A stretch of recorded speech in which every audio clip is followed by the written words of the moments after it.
Hey, what's up, everybody? It's Jakita Reed, marriage and family therapist and the married millennial.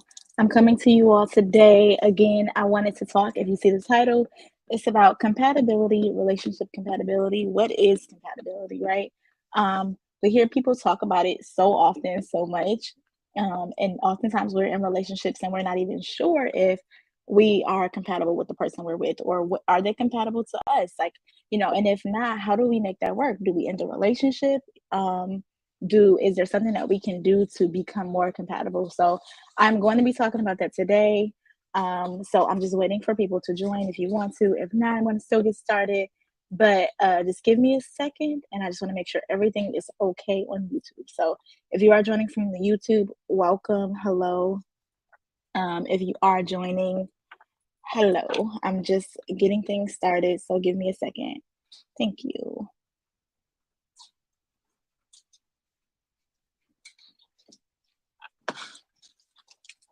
No, not right now. Okay, just give me a second. Uh-oh, nope. Playing stuff out loud. Hold on one second. Is Daddy asleep? Can you tell him to come here, please?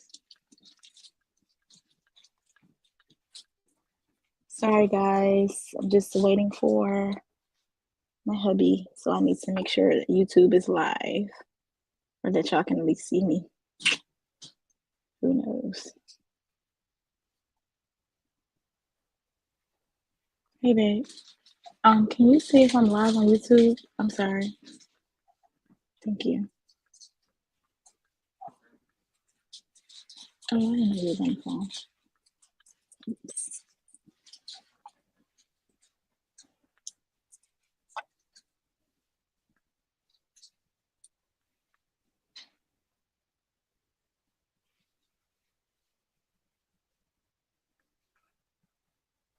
It's live. Okay, thank you. Okay, cool beans. Okay, I am live. Sorry for the long delay. Thank you guys for tuning in again. It's Jakita, the married millennial. And so I'm going to go ahead and get started and talk about compatibility today. So I hope you guys are doing well. Happy Monday. So again, what is compatibility, right? When we think about compatibility, when I think about compatibility, um, I automatically think about having someone who is like me, right? Who's similar to me, who have similar likes, who have similar views on life. Someone who just fits and gets me. Um, you have to wait. I'm busy. You gotta go ask your dad. Um, so when we talk about compatibility, when I think about compatibility, that's what it is. And overall, that is the definition. I looked up the definition of compatibility for relationships, right? And it says mutual connected symbiotic goals. Like when people have mutual interests, mutual likes and things, like they share the same outlooks and on certain things. They feel very connected, like puzzles. They kind of fit together kind of perfectly. And then also they have like overall similar goals in their life. And so oftentimes I meet couples and I see people who are dating, and I've been one of these people too in my life before, where I have dated people who weren't compatible with me. Maybe they were compatible in one area, and they weren't compatible in many other areas. Now, compatibility really is not, oh, do we like ice cream? We both like ice cream. I mean, that could be one form of something that you guys share together, right? But it's the larger overall foundational pieces of what relationships need to breed consistent intimacy, which is exactly what relationships need in order to thrive. And so when I talk about intimacy, I'm not talking about just physical sex. I'm talking about emotional, intellectual, spiritual. Do you share similar recreational goals or things that you like to do, like how your lifestyles match up? We're talking about also physical intimacy as well. Now, when I say compatibility and intimacy, everyone in every couple is not going to always be on the same page with everything. Like everybody is not going to always share the same interests, be the same way, have the same mindset. That's not what we're looking for. We're not looking for a mirror of ourselves, right? But what we see is that oftentimes when we are in relationships and as the relationship grows, and even in the beginning, we do see parts of ourselves in our partners, right? We do see parts of us where we share similarities, and those need to be important parts that we share. But then over time, as your relationship gets through different stages, and I'll do another video one day on the stages of relationships, but as your relationship goes through different stages, you'll learn that some of those things that you had similarities in the beginning or that were you were mutually connected by in the beginning start to fade away and they start to not have enough weight. So where you gotta like embrace the differences between you two, and you have some interest, your partner has some interest, and so you guys also have to figure out and adjust your compatibility at that stage in your life as well. So again, what compatibility, okay, really I can't say this word today.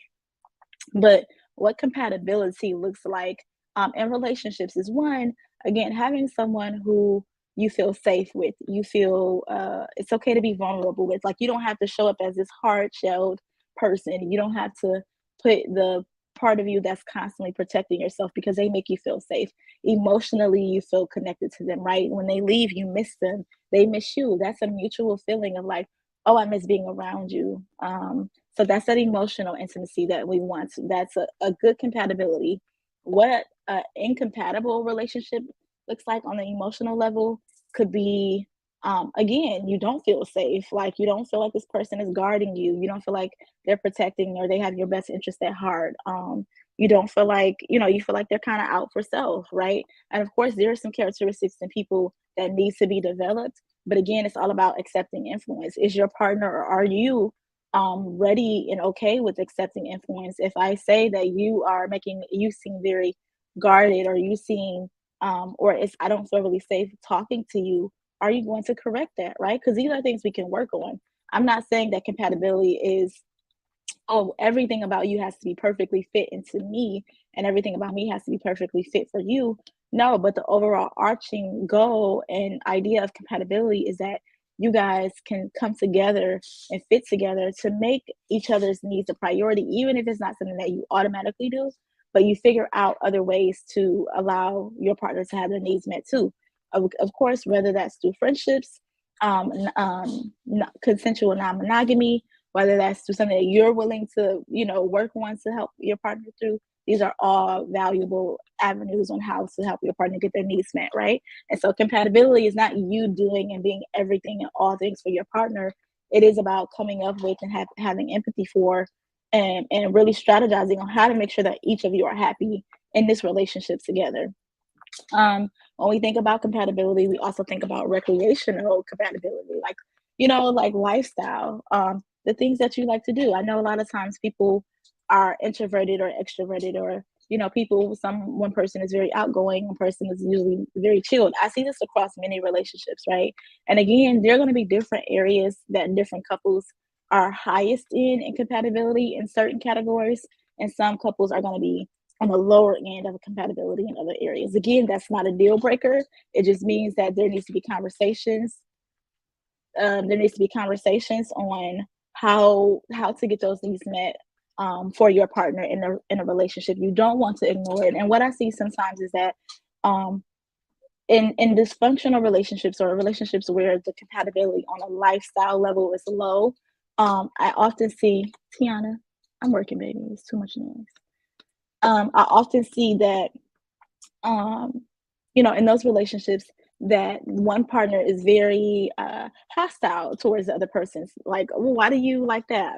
Like we're different. They're very focused on the differences between them and how that feels unsafe. So that we have different interests, or that your partner is not as interested in the thing that you are, or that they don't like it, or that your partner likes this and you don't. Like, there's a lot of argument and disagreements about why you don't see it my way, and couples who have either a dysfunctional sort of communication style and relationship and perspective of things or of their partner's needs, and couples who are really just incompatible or have some lower levels of incompatibility in certain areas. There's really a lot of differentiation and arguments about, and lack of appreciation for those differences, rather than coming together like, oh, okay, I love that you love that. I don't really like that, but I want to make sure that you're happy and that you get these needs met. So again, if you are a person who likes to go out, or you're a person who likes to stay in, or maybe your idea of a good day or night, um, is like watching movies and staying at home, but your person likes to go out. Again, two extroverts can be together and they can have tons of fun. Two introverts can be together and have tons of fun. And when those pairs are together, an extrovert and an introvert, which I see is very, very common in a lot of couples, right? And even for me and my husband, it's the same way. You have to figure out a way to fill in those deficits for your partner, right? Like for me, I'm very extroverted and I want to go out. My husband is more so introverted, and he likes his time in. He likes to stay at home. He likes his personal space, right? And so how we come up with solutions and how we match each other, make sure each other's needs are met, even though, when it comes to the outgoingness, we have an incompatibility thing going on, right? Because he's introverted, I'm extroverted.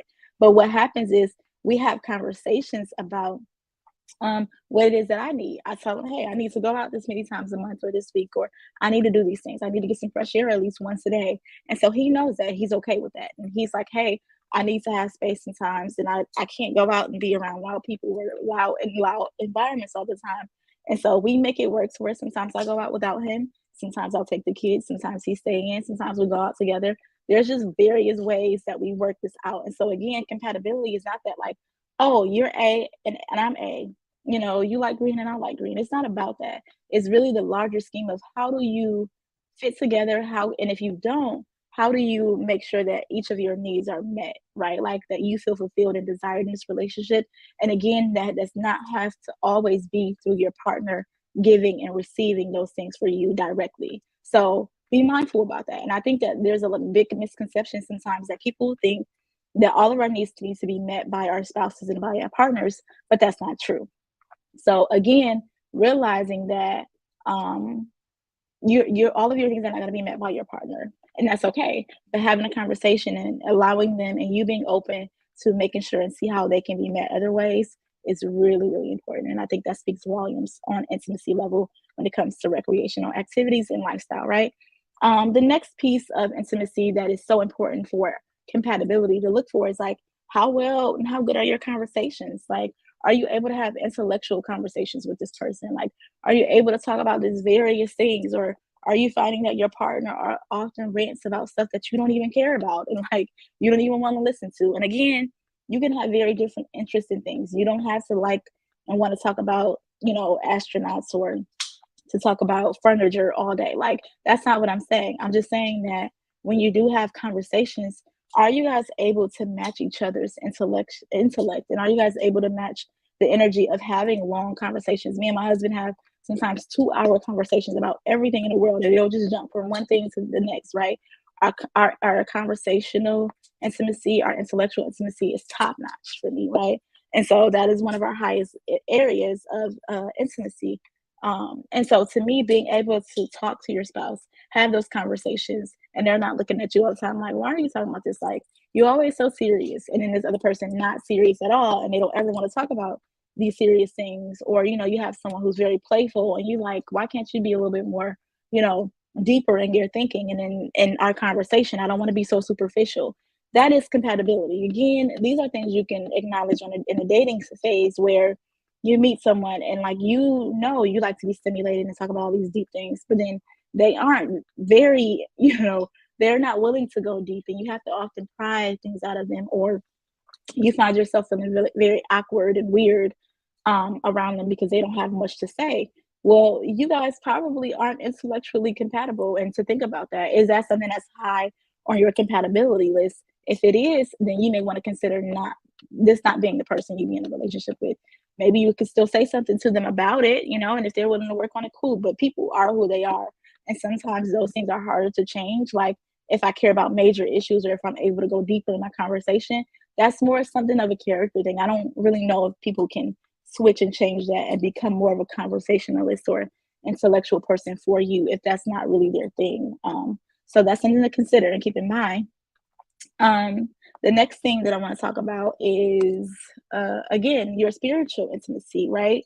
Like, and I'm not talking about religion. I'm not talking about like if you guys have the same religious views. Like, you guys can have very different religious views or religious practices and still be compatible. What I mean is like morals, like integrity, character. Like, what are your outlooks on life? Are you someone, like, I don't know. For me, I don't like killing bugs. Like I think killing bugs and stuff like that is just like, I mean, of course, if I see a gnat, I'm gonna try to get it out of my house, and if I need to put it in the toilet, I will. I'm gonna spray it. I am. That I'm not like completely like, oh, I don't want to kill any bugs. But on a general I don't believe in just going outside and stepping on bugs just because, like, that sounds very silly. But at the end of the day, my partner is the same way, right? Like my husband is the same. And so for me to be with someone who has a disregard for nature and someone who like maybe someone who throws trash out the window all the time, or have a disregard for the earth, or maybe it's just you don't care about running over people just to get what you want. To me, that is something that I don't align myself with. And so it would be very dysfunctional and unhealthy of me to be with a person who does those things, because we're not compatible when it comes to our spiritual values, right? Like our overall life, like how we exist. I believe that there is a God, right? I'm not very religious centered. I don't classify myself as a certain religion, but I do believe in God. I do believe that there's a creator. So does my husband. We're both not very religious centered in our lives. We're compatible in our spiritual connection and our spiritual intimacy. That's important to me, right? And so you want to be with someone who's compatible with you on your outlook of life. How do you see things?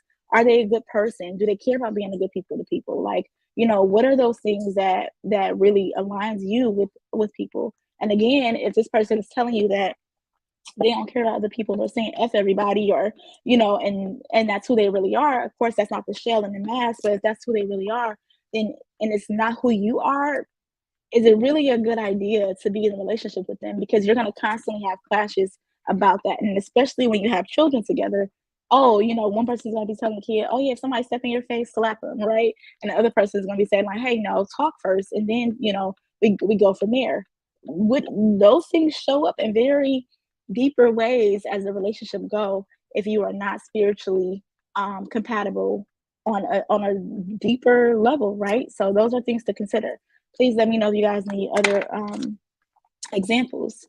And then I talked about emotional intimacy a little bit earlier, but again, emotional intimacy in terms of compatibility is just making sure that you feel safe, heard, understood, respected. Like, you feel valued in your relationship, and that you're not constantly being the one that's chasing this person. It's not always emotionally imbalanced. Like, okay, you're up here, they're down here. But then when you don't care, they're up here, you're down. Like, you don't want that. That's incompatibility emotionally. And I would say if any of these things are top notch for me, or like the number one thing to remember and to keep in mind, is that you really want to be, at first of more than anything, emotionally compatible to a person.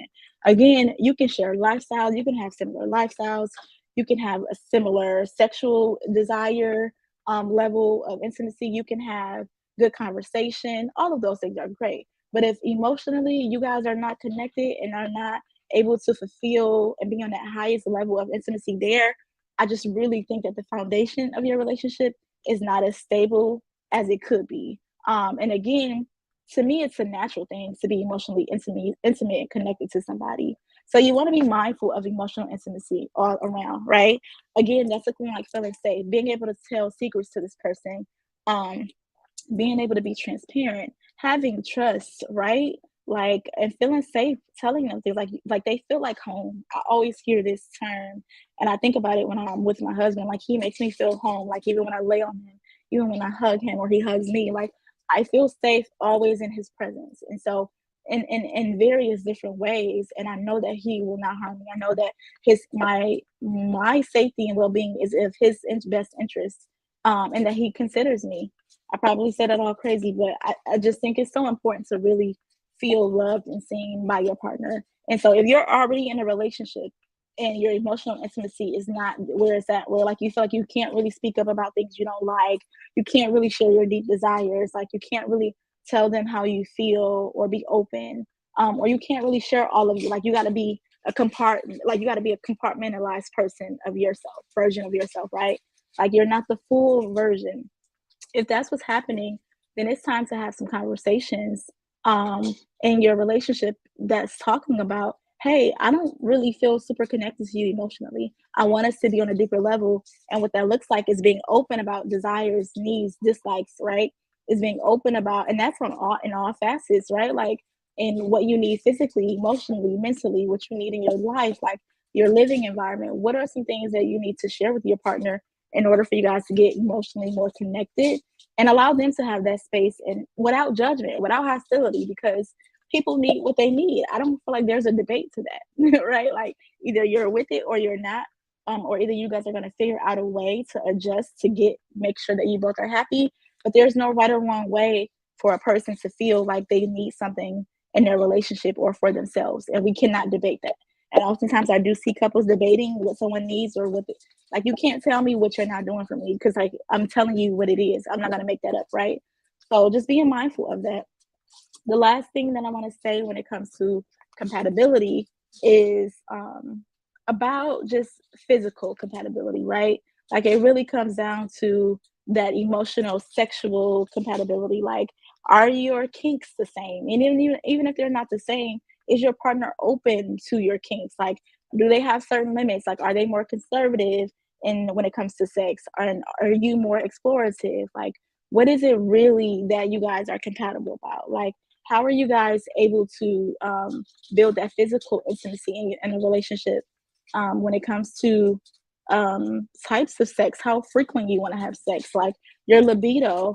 Again, as relationships progress, people's people's sexual libido, desire, all of that changes. Environmental things, hormonal things, mental things, mental issues can affect it, medicines, medications, um, physical illnesses, mental illnesses, all of these things can affect your health, can affect your libido and your sex drive and your desire, right?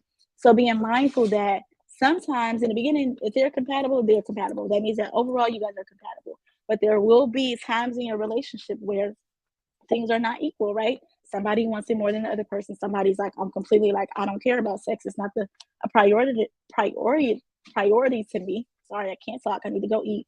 Fasting.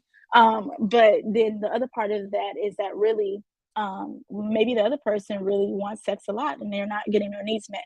Again, it does not mean that your relationship is not going to work if these things are not there. It just means that you guys need to have a conversation about how to get them there, right? And being mindful that you can't have sexual compatibility and say like, oh, this is the best relationship of my life. I mean, you can, but really you're missing some foundational pieces if you're, especially if you're missing emotional compatibility, if you're missing lifestyle, right? That recreational activity compatibility, if you're missing the spiritual compatibility and the intellectual compatibility, it doesn't matter. And I feel like oftentimes in situationships or in lustful situations or side piece situations, there's a compatibility in the physical desire, the lustness, right? There's some compatibility there possibly. Or maybe there's some compatibility in like how you do live your lifestyles, right? Or like your outlook on relationships or whatever. But again, they're missing some very structural, important pieces, which is emotional intimacy, intellectual, spiritual. Okay. So I just want you guys to think about that. And again, so just to know that just because your relationship, if there's areas where you have lower compatibility, right, or there's no compatibility, you're not doomed. Okay. It just means that that's the area that you really need to work hard on, and or remembering that there are some needs that you can get met from other people. And I'm not talking about cheating and stuff like that. I'm not talking about having to have an open relationship or any of those things. That's a possibility for couples who want that.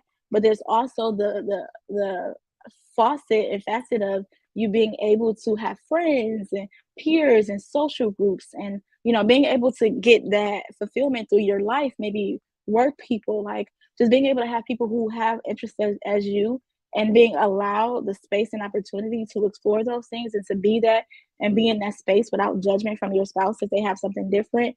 I think that brings a freedom that we all want to feel, independence, kind of alone together sort of vibe in your relationship, to where you're together with them, but you still have an independence and an identity of yourself. And it's safe to explore those things, and it's safe to get your needs met, even if it's not your partner directly giving it to you, without there being some sort of ultimatums or some sort of disagreements, and like stepping over the boundaries or the guidelines of your marriage or relationship or whatever. So yes, yes. That is all I have. I literally said a mouthpiece, a mouthful of things. And so I hope that this was helpful to you guys. Again, if you have any questions, please let me know. If you're watching the recording after this, thank you so much. Please feel free to leave any of your comments or questions inside of the chat, or down below. And again, if you would like for me to make a video on something, you can always message me. You can, follow me on Instagram at the Married Millennial _. DM me. You can, if you are my Facebook friend, you can find me on there. You can message me. If you have my number, 248-221-2617, you can also message me there. Just say, hey, this is a topic I'm interested in. Or if you need relationship help, if you have, or if you are dating and you're like, hey, I'm just not finding the people that's compatible with me. I'm just struggling to be out here, and I want to be in a relationship, and I'm committed to changing and working on myself, but I'm trying to figure out what it is that I'm missing. Or maybe you're just trying to really come up and identify your own values so that you know what you're looking for. Please, message me. You can email me at bdnftherapy@gmail.com. You can also text or call me at 248-221-2617. And I would love to work with you if I have space. I also have some group things coming up for adults. I have some group things for teens. I have some workshops and events coming up for couples. So again, you'll be seeing me. And if you need to work with me, or if you have some questions, or you're interested in what I do, and you want me to speak, or you want me to be on a podcast or a panel or anything like that, please just contact me. I've shared my number, I've shared my email, and I've shared my Instagram handle. So I'm the married millennial underscore on Instagram. That is all I have for you guys today. I'm looking forward to talking to you all soon. Peace out.